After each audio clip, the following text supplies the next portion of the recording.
चलिए बुलेटिन में बढ़ते हैं आगे। श्रीनगर के मलेथा में जश्न का माहौल है। यहाँ 5 स्टोन क्रशर्स को बंद किए जाने की मांग को लेकर ग्रामीणों की अगर बात करें तो लंबे वक्त से धरना प्रदर्शन और अनशन कर रहे थे।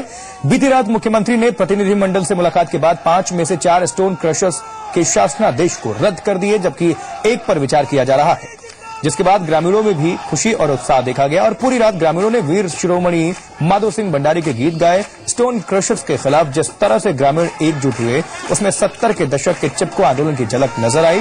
हालांकि आंदोलनकारियों का कहना है कि उनका आंदोलन सभी स्टोन क्रशर्स के शासनादेश के बंद होने के बाद ही खत्म होगा। उधर प्रदेश कांग्रेस के अध्यक्ष किशोर उपाध्याय आंदोलनकारियों से बात करने गए हैं। तो मुख्यमंत्री जी ये बात स्पष्ट न करते हम लोगों के सामने कि किस दिन को बैठक बुला रहे हैं और ये जब तक काम करने रोकने का आदेश न जारी कर दे तब तक हम इसमें अपना अनशन को भी स्थगित नहीं कर सकते। अनशन चालू रहेगा। सवाल ये नहीं है वहाँ क्रेशर लगना चाहिए नहीं लगना चाहिए, लेकिन उनकी जो जन्मभूमि है उसको मेरे ख्याल से विद्रूप करना ठीक नहीं है। और मेरा मानना तो ये जिन लोगों ने परमिशन दी है उनके खिलाफ कार्रवाई होनी चाहिए। दूसरा, जिन लोगों ने वहाँ पर क्रेशर लगाए हैं उनकी अगर कोई हानि हुई है पैसे के रूप में तो उन लोगों से उगाही करनी चाहिए जिन्होंने इस तरह की परमिशन दी है। पहली बात यह है, और सरकार को उनकी क्षतिपूर्ति करनी चाहिए। हमने आदेश कर दिए है, बल्कि 5वें पर भी मैंने कहा इनसे कि विधिक पक्ष देखो कि उसको किस तरीके से हम निरस्त कर सकते हैं, क्योंकि मलेथा में कृषि क्षेत्र है, वहाँ क्रशर स्थापित करने का औचित्य मेरे समझ में आया था। और उधर प्रदेश में 2016 में आयोजित होने वाले कुंभ के लिए भी सियासत तेज है। बीजेपी के वरिष्ठ नेता और प्रदेश विधानसभा में नेता प्रतिपक्ष अजय भट्ट ने आरोप लगाते हुए कहा कि कुंभ मेला के लिए प्रदेश सरकार की तरफ से कोई कार्य नहीं किए गए हैं और वो बेवजह केंद्र सरकार पर दोष लगा रही है, जबकि प्रदेश के मुख्यमंत्री का कहना है कि कुंभ के लिए उनकी ओर से 200 करोड़ की धनराशि जारी कर दी गई है और ये धनराशि वो बढ़ा भी सकते हैं।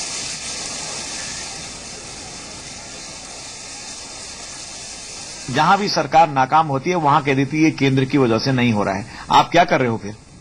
आपको सड़कों के लिए केंद्र ने पैसा देना है, आपदा के लिए केंद्र ने पैसा देना है, बजट का आपका पूरा आकार जो है केंद्र ने स्वीकृत करना है, बाह्य सहायतित योजनाएं केंद्र ने वहां से समय पर स्वीकृत करके देनी है, विशेष राज्य के दर्जे का जो धनराशि है वो आपको देनी है। तो फिर आप क्या कर रहे हो यहां पर? आप कम से कम अगर कोई संसाधन जुटा नहीं पा रहे हो और जो संसाधन है उनको खर्च भी नहीं कर पा रहे हो, उसके अनुरूप कार्य भी नहीं कर पा रहे हो, कम से कम केंद्र को बदनाम तो मत करो। देखिए, हमको अभी केंद्र से पैसा नहीं मिला। हम पहले ये समझ रहे थे कि कुछ पैसा हमने दे दिया है, कुछ योजनाओं का हम शुरुआत कर रहे हैं और केंद्र से पैसा आ जाएगा, उसमें विलंब हो रहा है। इसलिए कल मैंने मीटिंग करके उनसे कहा कि और पैसा दो।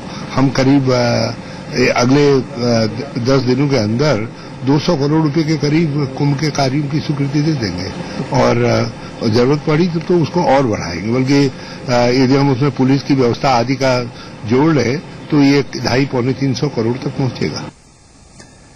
और प्रदेश कांग्रेस में एक बार फिर राजनीति तेज है। दरअसल हरिद्वार के भगवानपुर से विधायक और कैबिनेट मंत्री रहे सुरेंद्र राकेश की मौत के बाद कांग्रेस में उपचुनाव के लिए टिकट और मंत्री पद के लिए जोड़ तोड़ हो रही है। उधर यह भी आशंका जताई जा रही है कि अगर उपचुनाव में कांग्रेस जीत दर्ज करती है तो क्या कांग्रेस और पीडीएफ के पहले जैसे संबंध रहेंगे। हालांकि पीडीएफ नेता दोनों के संबंध और मजबूत होने की बात कह रहे हैं।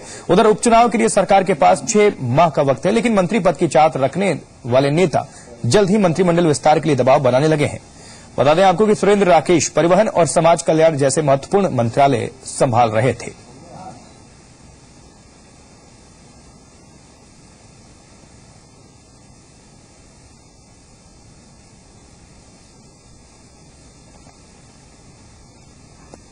काम चलाने के लिए जो मंत्रिमंडल होता है वो मुख्यमंत्री का सहयोगी होता है और अन्यथा विशुद्ध रूप से काम मुख्यमंत्री को करना होता है।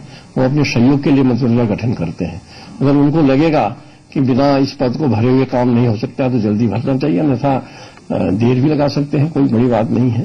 विधानसभा का सदस्य कम हुआ है, उसकी रिक्ति की सूचना हम चुनाव आयोग को देंगे। चुनाव आयोग का अपना अधिकार है कि वो कब चुनाव कराए, वो अपने हिसाब से चुनाव कराएगी।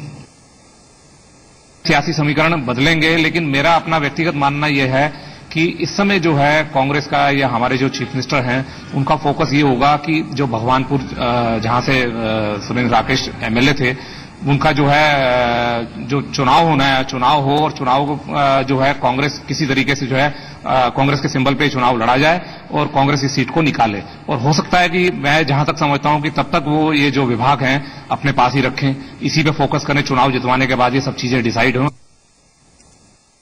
वो बिगड़ने नहीं जा रहे हैं कांग्रेस के साथ, क्योंकि जैसे मैंने कहा कि उनके एक सदस्य जो भी आएंगे हम उम्मीद करते हैं कि जनता के प्यार से दोबारा चुनकर वो आएंगे और हम सब लोग साथ मिलकर काम करें। लेकिन मैं जहां तक मेरा अनुमान है कि वो कांग्रेस पार्टी के टिकट से चुनाव लड़ सकते हैं, क्योंकि मेरी वार्ता नहीं हुई तो इसलिए मैं बहुत दावे के साथ तो नहीं कह सकता, लेकिन वो जहां से भी लड़ेंगे हम उनके साथ हैं।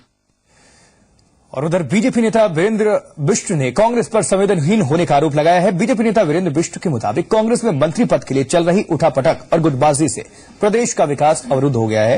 उन्होंने आरोप लगाते हुए कहा है कि कांग्रेस में गुटबाजी और अंतरकलह का आलम यह है कि रूठने और मनाने का सिलसिला खत्म नहीं हो रहा है, जिससे जनता उपेक्षित हो रही है। सरकार की जो मशीनरी है वो कहीं काम नहीं करती हुई दिखाई दे रही है और राज्य का विकास अवरुद्ध हो गया है। सरकार जिस दबाव में है, अपने मंत्रियों को हटाने में है, दूसरे के मंत्रियों को बनाने में है, पीडीएफ को हटाया जाए नहीं हटाया जाए तो पूरी तरीके से असहज है। इस राज्य का विकास पूरी तरीके से अवरुद्ध हो गया है। विकास की किसी को चिंता नहीं है। भारतीय जनता पार्टी इसकी पूर्ण भर्त्सना करती है और सरकार से मांग करती है कि अपना इस्तीफा दें और चुनाव कराएं। बीजेपी के वरिष्ठ नेता और खटीमा से बीजेपी के विधायक पुष्कर सिंह धामी ने मुख्यमंत्री के रुद्रपुर में की गई छापेमारी पर सवाल उठाए हैं। उन्होंने कहा है कि प्रदेश सरकार विकास कार्यों को आगे बढ़ाने में विफल हो गई है। वहीं उन्होंने खटीमा को तराई और पड़ा का केंद्र बताते हुए मेडिकल कॉलेज खोलने की मांग उठाई।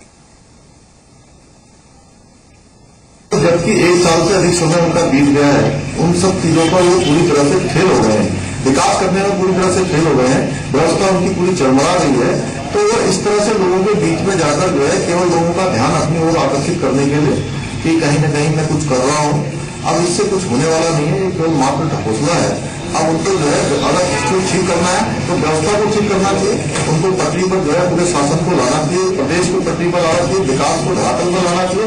केवल घोषणाओं से और केवल जो है ऐसे छापेमारी करने से काम चलने वाला नहीं है। छापामारी करने से एक दिन वो आए, उन्होंने देखा और वो चले गए, ये मात्र केवल स्टंट है, इससे कोई फायदा होने वाला नहीं। सीमांत क्षेत्र है, भारत नेपाल सीमा के निकट का क्षेत्र है, जनजाति बाहुल्य क्षेत्र है, सैनिक बाहुल्य क्षेत्र है और एक ये कौमी एकता का तराई का एक गुलदस्ता है।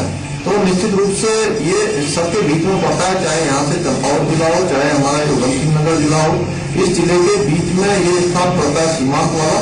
यहाँ पर मेडिकल कॉलेज खुलना चाहिए और हमने तो सरकार से मांग की थी यहाँ इंजीनियरिंग कॉलेज भी खुलना चाहिए था और किन कारणों से नहीं खुल पाया। लेकिन जो है आगे चलकर यहाँ पर जो है चाहे वो इंजीनियरिंग का क्षेत्र हो, चाहे मेडिकल का क्षेत्र हो, इस क्षेत्र को विकसित किया जाना चाहिए, इस क्षेत्र को मुख्य भूमिका में लाया जाना चाहिए। और वहीं खटीमा से विधायक पुष्कर सिंह धामी ने बच्चों में बढ़ रहे कुपोषण पर चिंता जाहिर की है। उन्होंने कहा है कि सरकार को पूरी योजना की समीक्षा करनी चाहिए ताकि बच्चों से कुपोषण दूर किया जा सके। दरअसल स्वास्थ्य विभाग की जांच में रुद्रपुर जिले में 808 बच्चे अति कुपोषित और 14,591 बच्चे कुपोषित पाए गए, जिसमें पूर्व मुख्यमंत्री विजय बहुगुणा का विधानसभा क्षेत्र भी शामिल।